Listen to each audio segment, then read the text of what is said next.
எல்லோருக்கும் வணக்கம். மே மாத கொலுசு மின்னிதழை அலங்கரிக்கப் போகும் ஆளுமைகளை பார்க்க இருக்கிறோம்.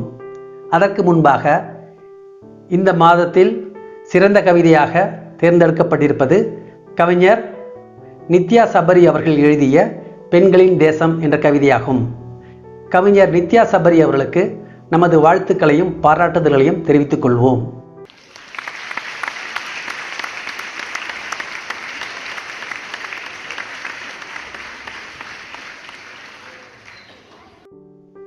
அடுத்து இந்த மாத சிறந்த கதையாக தேர்ந்தெடுக்கப்பட்டிருப்பது தேடன் அவர்கள் எழுதிய கன்னிகள் என்ற கதையாகும். எழுத்தாளர் தேடன் அவர்களுக்கு கொலுசு மின்னிதழ் சார்பாக நமது வாழ்த்துக்களையும் பாராட்டுதல்களையும் தெரிவிப்போம்.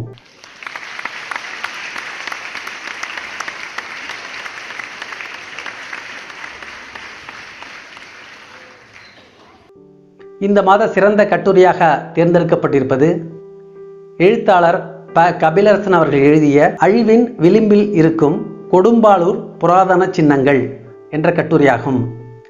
எழுத்தாளர் கபிலரசன் அவர்களுக்கு கொலுசு மின்னிதழ் சார்பாக நமது வாழ்த்துக்களையும் பாராட்டுதல்களையும் தெரிவித்துக் கொள்வோம்.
கொலுசு மின்னிதழில் உங்கள் படைப்புகளும் இடம்பெற வேண்டுமா?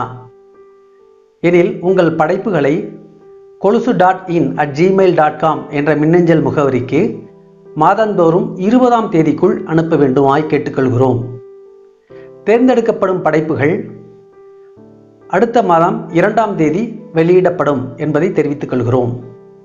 இந்த மே மாத கொலுசு மின்னிதழுக்கு படைப்புகளை அனுப்பிய அனைவருக்கும் எங்களது மனமார்ந்த பாராட்டுதல்களையும் மகிழ்ச்சியும் நன்றியையும் தெரிவித்துக் கொள்கிறோம். மீண்டும் அடுத்த நிகழ்ச்சியில் சந்திப்போம். நன்றி, வணக்கம். இந்த வீடியோ பற்றிய கருத்துக்களை கமெண்ட் பண்ணுங்க. சேனலை மறக்காம சப்ஸ்கிரைப் பண்ணுங்க.